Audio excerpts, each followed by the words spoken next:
स्वागत है आप सबका current affair with Priyanka classes में। तो आज हम लोग अपनी ज्योग्राफी की सीरीज को स्टार्ट करने जा रहे हैं। तो उससे रिलेटेड हम अपना पहला टॉपिक आज कवर करेंगे, जो कि है आपका भारत की स्थिति और विस्तार। उसको हम लोग एमसीक्यूज के माध्यम से सॉल्व करते हुए जाएंगे। अपने कुछ क्वेश्चन आंसर्स आज हम लोग डिस्कस करेंगे। तो आपकी स्क्रीन पर अपना फर्स्ट क्वेश्चन देख सकते हो। प्राचीन भारतीय भौगोलिक मान्यताओं के अनुसार भारतवर्ष किस द्वीप का अंग था? यानी कि जो ये आप भारत आज की डेट में देखते हो, ये बहुत सारे ये जो द्वीप है, मतलब कि ये जो सारे छोटे छोटे जो द्वीप नजर आ रहे हैं आपको, ये किस द्वीप के नाम से जाना जाता था पुराने टाइम पे? तो आपकी स्क्रीन पर कुछ ऑप्शंस फ्लैश होंगे भाई, जैसे कि फॉर एग्जांपल पुष्कर द्वीप, जम्बू द्वीप, कांच द्वीप और कुश द्वीप। तो इस पूरे द्वीपों को, ये जो आप सटे हुए देख रहे हो सारे के सारे, इसको किस नाम से जाना जाता था भी? जम्बू द्वीप के नाम से। ठीक है। तो आज ये जो है हमारा जो अलग, पहले ये सारा एक ही भूखंड हुआ करता था, ठीक है, इसको जम्बू द्वीप के नाम से जाना जाता था, लेकिन आज ये अलग अलग टुकड़ों में टूट चुका है। तो प्राचीन काल में आपसे पूछ लिया जाए इसे किस नाम से जाना जाता था भाई, तो ये आंसर आएगा आपका जम्बू द्वीप। चलिए नेक्स्ट क्वेश्चन पे चलते हैं। अब हमारे सर्वप्रथम इंडिया शब्द का प्रयोग भारत के लिए किस भाषा में किया गया? देखिए, अब क्वेश्चन है आपका, सर्वप्रथम इंडिया शब्द का प्रयोग किस भाषा में किया गया? तो आप ऑप्शन देख सकते हो, उर्दू, ग्रीक, फारसी एंड अरबी। तो आप लोग इसका आंसर याद रखिएगा भी, किस भाषा में किया गया था? ग्रीक भाषा में। इसका ऑप्शन होगा आपके लिए राजे बी सही। नेक्स्ट क्वेश्चन पे चलते हैं। भारत की मुख्य भूमि से दक्षिणी सीमा, यानी कि क्या कह रहा है, देखिएगा ध्यान से सुनिएगा आप लोग। ये आपको पता ही है, जैसे कि ये हमारा भारत का मैप है, और दक्षिणी सीमा बेसिकली मुख्य भूमि की है। ये आप देख सकते हो, ये हमारा अंडमान निकोबार होगा, और ये हमारा क्या होगा? ये मुख्य भूमि का लैंडमास होगा। और अब अपनी स्क्रीन पर ये ऑप्शंस आंसर इसके देख सकते हो। ये जो आपका पॉइंट है, ये देखिए, ये जो आपका अक्षांशीय विस्तार है, ये 6 डिग्री 7 मिनट है, और मुख्य भूमि का जो अक्षांशीय विस्तार है 8 डिग्री 4 मिनट है। और उत्तर की तरफ बात करें तो उसका अक्षांशीय जो विस्तार होगा वो 37 डिग्री 6 मिनट होगा। तो आप लोग अपनी स्क्रीन पर इसके ऑप्शंस देख सकते हो। 6 डिग्री 4 मिनट उत्तरी अक्षांश, 7 डिग्री 4 मिनट उत्तरी अक्षांश, 8 डिग्री 4 मिनट उत्तरी अक्षांश और 6 डिग्री 8 मिनट उत्तरी अक्षांश। तो दोस्तों, ये उत्तरी अक्षांश क्यों कहा गया है, पहले मैं आपको ये क्लियर कर दूं। मान लीजिए कि जैसे कि हम लोग बात करते हैं, मान लीजिए जैसे कि ये हमारी पृथ्वी होगी, ठीक है। तो अगर हम पृथ्वी को 2 भागों में बांटती है हमारी भूमध्य रेखा, तो भूमध्य रेखा से उत्तर की तरफ जो सारे के सारे अक्षांश है ना, वो उत्तरी अक्षांश कहलाते हैं। और भूमध्य रेखा से नीचे की तरफ जो सारे अक्षांश है उसे क्या कहलाते हैं? हमारे दक्षिणी अक्षांश। तो जो हमारा भारत पड़ता है वो उत्तरी गोलार्ध में पड़ता है। तो इसी तरीके से जो सारे अक्षांश होंगे भारत से जो गुजरेंगे वो क्या होंगे भी? हमारे उत्तरी अक्षांश। तो याद रखिएगा, जो भारत का विस्तार है ये आपका, अगर ओवरऑल पूछ लिया जाए तो आप देख सकते हो आपकी स्क्रीन पर, ये आपका 6 डिग्री 4 ये आपका 6 डिग्री 7 मिनट से, 7 नहीं है राजा, ये 4 होगा, ठीक है। 6 डिग्री 4 मिनट से 37 डिग्री 6 मिनट होगा। ये आपकी एमसीक्यूज गलत दे रखा है, और ये आपका 8 डिग्री 4 मिनट है। तो याद रखिएगा, इसका आंसर क्या होगा राजे? आपका इसका आंसर होगा आपका सी, 8 डिग्री 4 मिनट उत्तरी अक्षांश। ये आप लोग अपना सही कर लेना। ये जो आपका भारत का अंडमान निकोबार का विस्तार है, ये 6 डिग्री 4 मिनट नॉर्थ है, उत्तरी अक्षांश है, ठीक है। तो इसका आंसर आपसे मुख्य भूमि का पूछा है, तो मुख्य भूमि का क्या होगा राजे? ये जो आपका मेन लैंडमास होता है, ये मुख्य भूमि होती है हमारी, ठीक है। तो ये है आपका 8 डिग्री 4 मिनट। इसका ऑप्शन, इस क्वेश्चन के थ्रू इसका ऑप्शन आपका 8 डिग्री 4 मिनट होगा, यानी कि सी आंसर होगा इस क्वेश्चन का। चलिए नेक्स्ट क्वेश्चन पे चलते हैं। अब हमारे भारतीय मानक समय आधारित है। देखो मानक समय क्या होता है, ये देखो आप लोग देख सकते हो आपकी स्क्रीन पर इसका मैप। मानक समय क्या है? जैसे कि पूरी दुनिया ने, जो लंदन से एक रेखा गुजरती है ग्रीनविच, उसको अपना मानक समय मान रखा है। जैसे जीएमटी, ग्रीनविच मीन टाइम भी बोला जाता है। तो उससे आगे की तरफ, यानी कि जो भी देश उससे आपके पूरब की तरफ है, वो उसमें आपका टाइम प्लस होता जाता है और जो देश उससे पश्चिम की तरफ है उसमें उसका टाइम माइनस होता जाता है। तो हम बात करें भारतीय मानक समय, तो ये कैसे कैलकुलेट किया जाता है, ये आपके जो भी देशांतर रेखाएं गुजरती हैं उस देश से, जो उस देश की एक बीचों बीच एक रेखा गुजरेगी, जैसे कि अब एक सिंपल भाषा में मैं आपको समझाऊं, मान लीजिए कि पूरे के, मान लीजिए एक देश है आपका कोई भी, जैसे हम इंडिया की ही बात करें, तो इंडिया से ये तो है नहीं कि सिर्फ एक ही देशांतर रेखा गुजरती है, बहुत सारी देशांतर रेखाएं गुजरेंगी। तो क्या करती है, क्या होता है इसमें, हर एक देश अपना एक कोई भी एक रेखा, कोई भी एक देशांतर रेखा जो उस देश के बीचों बीच से गुजरे, उसको अपना मानक समय मान लेती है। ठीक है, तो इसमें हम लोग बात करें, इंडिया वालों ने 82.5 डिग्री, आप देख रहे हो, जो 82.5 डिग्री जो रेखा है उसको अपना क्या मान रखा है, मानक समय मान रखा है। ठीक है, 82.30 मतलब कि 82 डिग्री 30 ईस्ट है, बस 82.30 पूर्वी देशांतर रेखा को। तो आप लोग इस आपकी स्क्रीन पर ऑप्शन देख सकते हो, ये देखिए 80 डिग्री पूर्वी देशांतर पर, 80 डिग्री पश्चिमी देशांतर पर, 82.5 डिग्री पूर्वी देशांतर और 82.5 डिग्री पश्चिमी देशांतर। क्योंकि भारत आपका जो जीएमटी रेखा से पूर्व की तरफ है, तो इससे जो देशांतर रेखा गुजरेगी वो आपके पूर्व वाली साइड ही बनेगी, यानी कि 82.5 डिग्री पूर्वी देशांतर। तो इसके लिए आपका ऑप्शन क्या सही होगा रजे, सी, याद रखिएगा।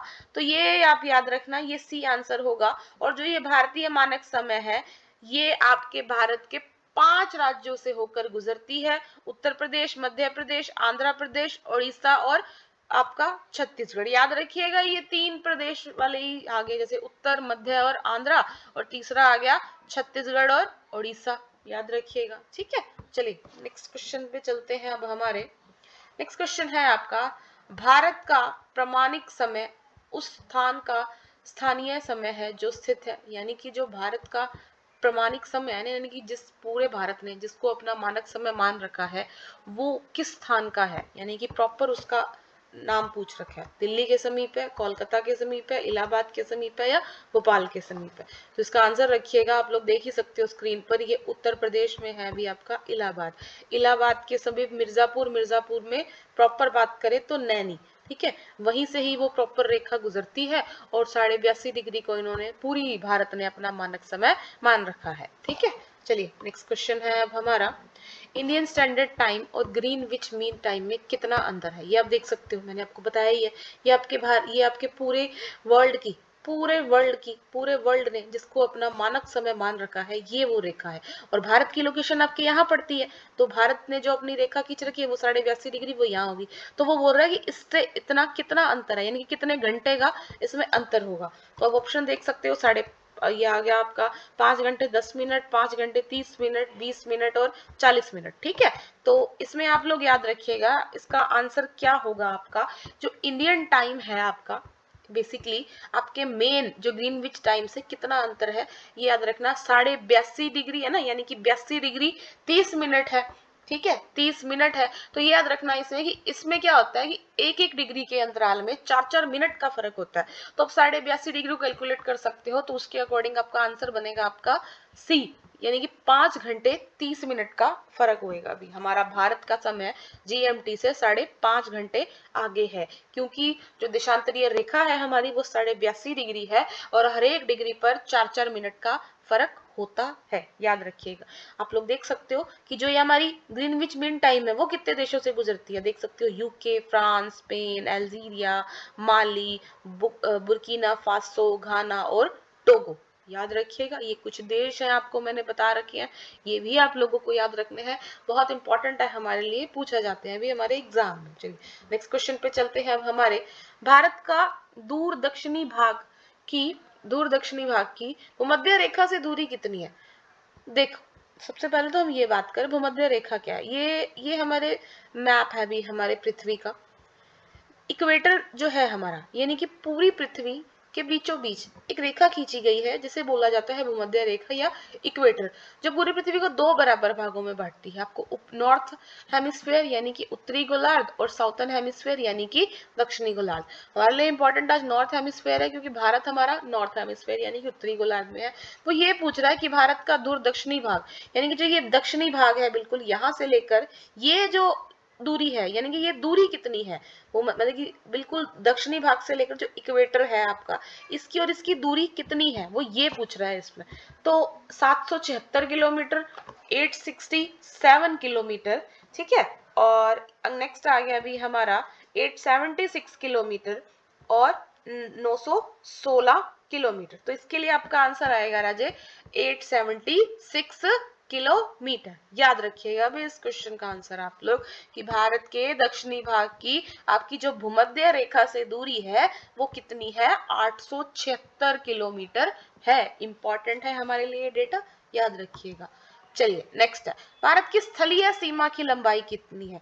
देखो राजा स्थलीय सीमा पूछ रहा है, स्थलीय सीमा क्या होती है, टोटल ओवरऑल सीमा की बात कर रहा है इसमें।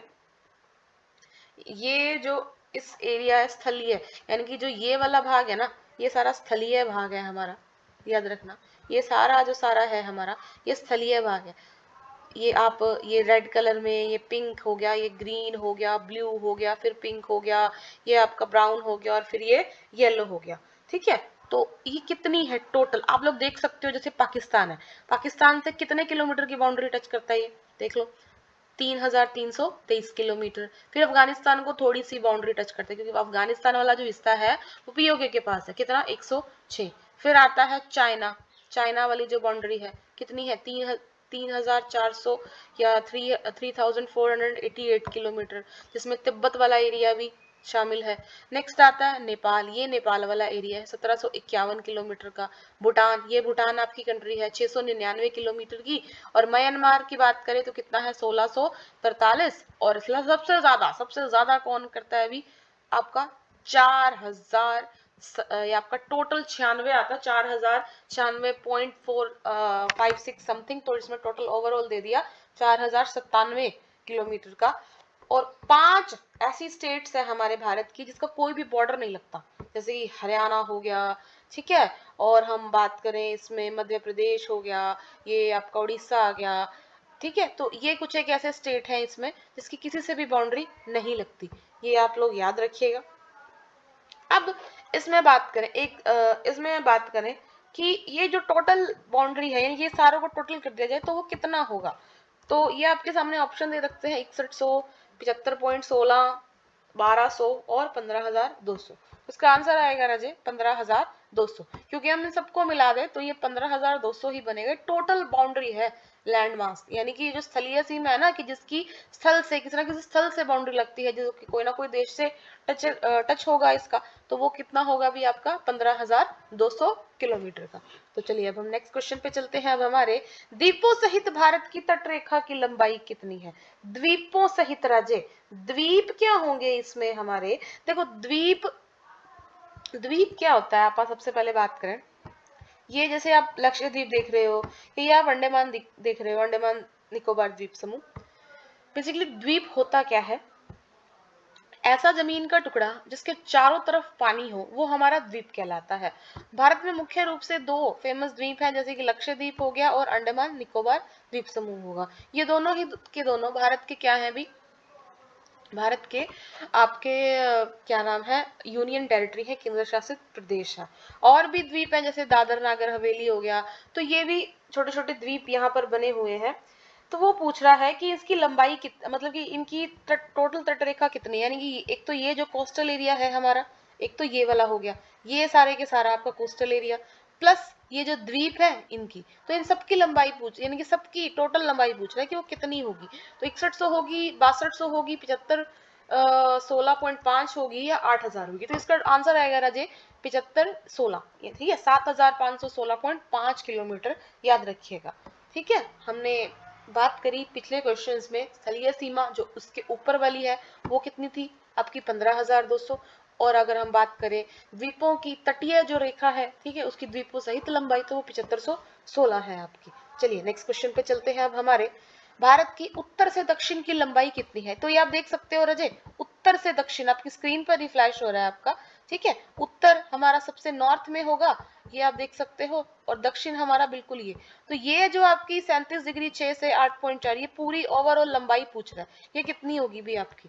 ये 2933 होगी, 3214, 3124 या 4400, ये आपका सॉरी 3412, ठीक है। तो इसका आंसर क्या होगा राजे? याद रखिएगा, इसका आंसर होगा, इसकी लंबाई कितनी है आपकी? ये है भी 3214 किलोमीटर, ये आपकी स्क्रीन पर ही दिख रहा है, याद रखिएगा। आपकी लंबाई है भारत की उत्तर से दक्षिण, कितनी होगी भी? 3214 किलोमीटर। चलिए नेक्स्ट क्वेश्चन है अब हमारा, भारत की पूर्व से पश्चिम तक की लंबाई। देखो पिछले स्क्रीन पर आप देख ही सकते हो, पूर्व से पश्चिम ये है आपका, ये वाला पार्ट हो गया आपका पश्चिम का, और ये वाला पार्ट हो गया, ये वाला पश्चिम है, और ये वाला पार्ट हो गया आपका पूर्व का। तो इसकी लंबाई कितनी है? इसकी लंबाई कितनी होगी राजे?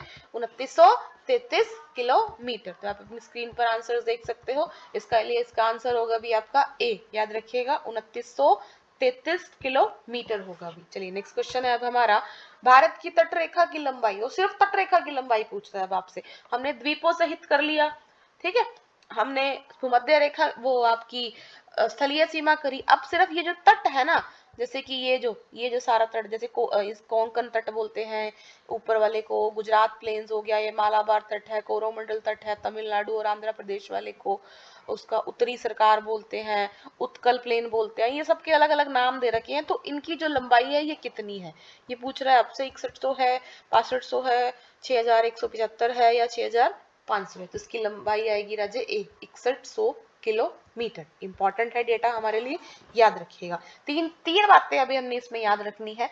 अगर आप लोग अच्छे से वीडियो को देख रहे हो तो हमने भारत की आपकी क्या नाम है, तटीय रेखा की लंबाई करी, उसके बाद हमने तट रेखा की द्वीपों सहित लंबाई के बारे में पढ़ा था इससे पहले, और इससे पहले हमने इसकी स्थलीय सीमा की लंबाई पढ़ी। तो इसमें तीन आंकड़े हमने याद रखने हैं, 15,200, 7516 और 6100, ठीक है। चलिए आगे बात करते हैं हम लोग, भारत का क्षेत्रफल, विश्व के भौगोलिक क्षेत्रफल का कितना है? यानी कि जो ये भारत है, जो आपको रेड कलर में आप देख लेंगे, तो जम्बू द्वीप का थोड़ा एग्जांपल आ गया। ये जो आज टोटल भारत है हमारा, मतलब कि आज की डेट का, इसमें हम बात करें कि ये जो क्षेत्र, इसका जो क्षेत्रफल होगा, जैसे मान लो पूरे वर्ल्ड का जो क्षेत्रफल है वो मान लो 100 है, तो भारत की कितना परसेंट कंट्रीब्यूट करता है इसमें, वो पूछ रहा है। 2.2, 2.4, 2.8 या 3.2? इसका आंसर आएगा राजे 2.4%। वैसे क्षेत्रफल की दृष्टि से भारत हमारा विश्व में 7वें स्थान पर है, और अगर परसेंटेज में पूछ ले तो वो कितना होगा? 2.4%। और सबसे ज्यादा यानी कि ओवरऑल अगर आपसे पूछ लिया जाए हमारी पूरी पृथ्वी पर सबसे बड़ा देश या एरिया वाइज सबसे बड़ा देश कौन सा है, तो वो होगा आपका रशिया। चलिए नेक्स्ट क्वेश्चन है अब हमारा, भारत के कुल क्षेत्रफल का कितना प्रतिशत भाग पर्वतीय क्षेत्र के अंतर्गत आता है? तो देखो हमने बहुत बारी हम लोग बहुत बारी पढ़ते हैं ये पर्वत, पहाड़, पठार, ये क्या होते हैं। देखो पर्वत तो बेसिकली यही होते हैं, जैसे कि एक इस तरीके से एक चोटी सी बनी होती है, नुकीली, ऊपर से थोड़ी नुकीली होती है, पर्वत हो गए या पहाड़ हो गए, हम उसी को कैलकुलेट करते हैं। लेकिन इसमें ना डिफरेंस होता है कि जो पर्वत होते हैं ना, उसकी समुद्र तल से, ये देखो समुद्र तल से ऊंचाई 2135 मीटर या उससे अधिक होती है, उसे पर्वत की कैटेगरी में रखा जाता है। और जो पहाड़ होगा उसकी 2135 मीटर से थोड़ी, मतलब कि उससे कम होगी। तो ये इसमें डिफरेंस होता है, आप याद रखिएगा। पर्वत और पहाड़ में पर्वत थोड़े बड़े होते हैं और पहाड़ थोड़े कम होते हैं उससे। 2135 मीटर से ज्यादा जिसकी होगी वो होगी आपकी आपका पर्वतीय क्षेत्र आएगा, और जिसकी लंबाई समुद्र तल से 2135 मीटर से कम होगी वो क्या कहलाएगा? आपका पहाड़ कहलाएगा।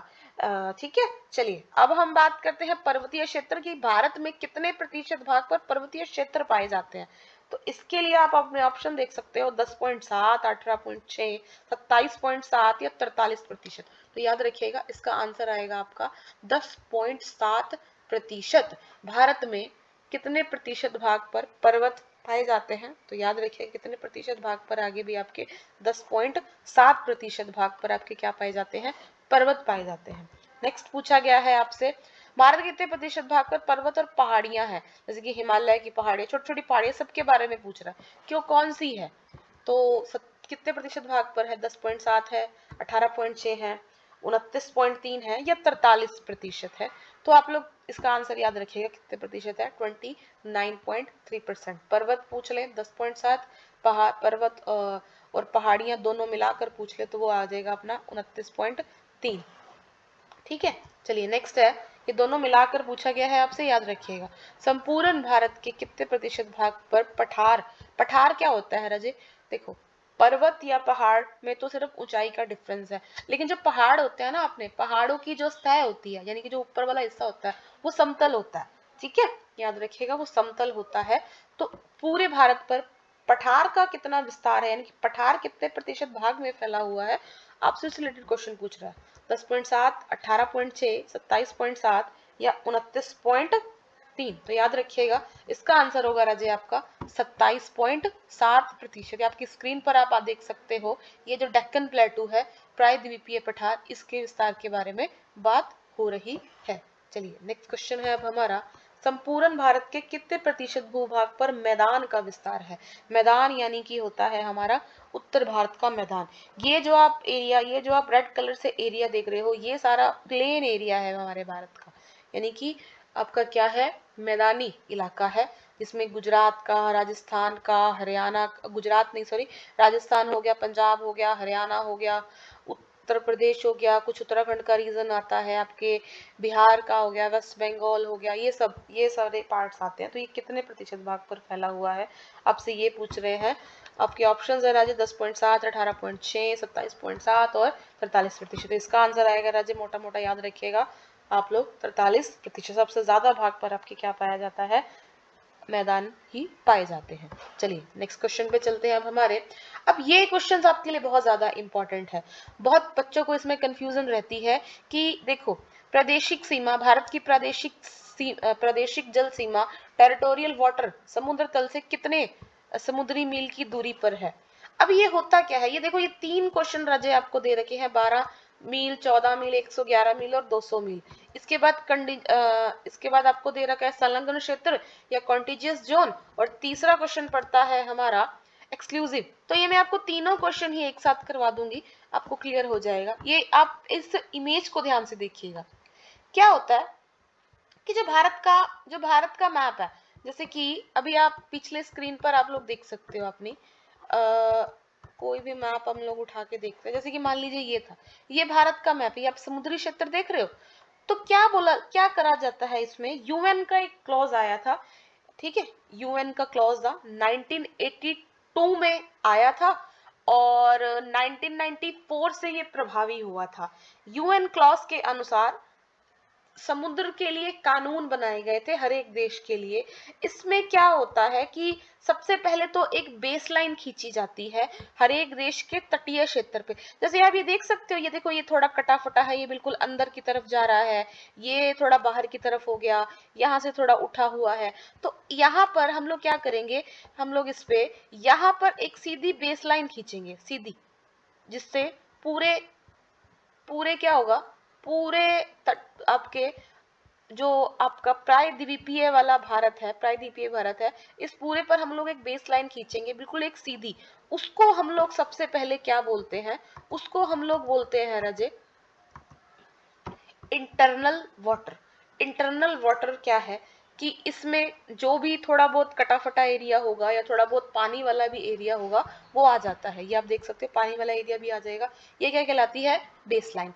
अब बेसलाइन के बाद आपके टेरिटोरियल सी, कॉन्टिजियस जोन या एक्सक्लूसिव इकोनॉमिक जोन जो रेखाएं हैं वो खींची जाती हैं। क्योंकि क्या होता है, कुछ एक एरिया तो बहुत बिल्कुल अंदर की तरफ घुस जाता है इसमें, और कुछ एक बिल्कुल बाहर है। तो ऐसा तो नहीं है ना, तो हम इसको जो ये बेस, अगर हमें ये जो बाया नॉटिकल माइन है, जो टेरिटोरियल वाटर है, ये आपका 12 नॉटिकल माइन होता है। मतलब कि एक नॉटिकल माइन में अगर हम बात करें तो किलोमीटर में, तो 1.85 टू 100 किलोमीटर, यानी कि 1.85 200 किलोमीटर तक टोटल आपका लेंथ होती है इसमें, तो हम इसको कैसे कैलकुलेट करेंगे, तो उसके लिए हमें क्या करनी पड़ती है, इसमें सबसे पहले बेस लाइन खींचनी पड़ती है, ठीक है। किसी भी तटीय इलाके में हम पहले बेस लाइन खींचेंगे, उसके बाद से हम लोग ये नॉटिकल माइंस वाले, ये आपका टेरिटोरियल सी, contiguous zone, exclusive contiguous zone की जो रेखाएं हैं वो आगे खींची जाती हैं।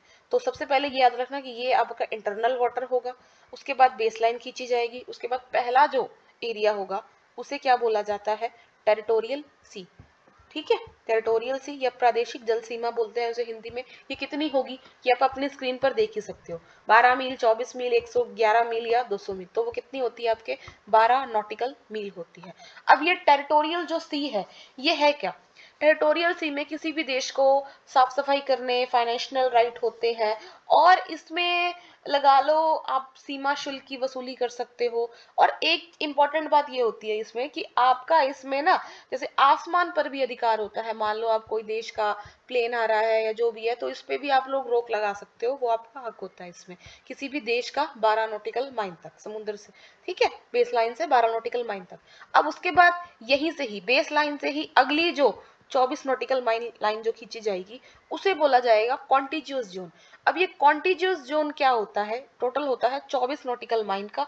इसमें क्या होता है, इस पर हम लोग सारे के सारे अधिकार टेरिटोरियल सी वाले ही होते हैं, लेकिन इसमें इतना फर्क है कि इसमें इस पर उस देश का आसमान का अधिकार नहीं होता, यानी कि वो जो आसमान से रिलेटेड जो भी इसके पास राइट्स थे वो नहीं होंगे, बाकी सब होंगे, जैसे कि साफ सफाई का, फाइनेंशियल राइट का, सीमा शुल्क की वसूली का, ये सब इसमें कर सकते हैं। याद रखिएगा, बेस लाइन से 12 नॉटिकल माइल टेरिटोरियल सी और बेस लाइन से 24 नॉटिकल माइल कॉन्टिजियस जोन। इसके बाद तीसरा आता है हमारा exclusive continuous zone. Exclusive continuous zone क्या होता है, बेस लाइन से आपका 200 नॉटिकल माइल तक होता है। इसमें क्या होता है, इसमें किसी भी देश को आपके नेचुरल रिसोर्सेज को यूज करने का अधिकार होता है। नेचुरल रिसोर्सेज में कुछ कोई भी हो सकते हैं, वो लिविंग भी हो सकते हैं, नॉन लिविंग भी हो सकते हैं। लिविंग में हम लोग बात करें जीव जंतु हो गए, और नॉन लिविंग में जैसे मिनरल्स हो गए हमारे, तो उसकी खोज होगी साइंटिफिक रिसर्च के लिए, या किसी भी तरह का आर्टिफिशियल द्वीप बनाया जा सकता है, इस पे उस देश का अधिकार होता है। इसीलिए सारे देश क्या करते हैं, ज्यादा से ज्यादा जो आपका एक्सक्लूसिव जोन है आपका, ठीक है, एक्सक्लूसिव इकोनॉमिक जोन है, उस पर अधिकार करने की कोशिश करते हैं। तो ये आपके तीनों क्वेश्चन के हम लोग आंसर अब बात कर ली हमने। तो जो आपके 12th का आंसर क्या होगा, अभी 19th क्वेश्चन का आंसर होगा 24 नॉटिकल माइल, और अगर हम अगले क्वेश्चन की इसमें बात करें तो अगले क्वेश्चन का आंसर होगा भी हमारा 200 नॉटिकल माइल, ठीक है। तो ये हम लोगों ने आज हमारा सारा डेटा डिस्कस करा, हम लोगों ने 20 क्वेश्चन करे भी, ठीक है।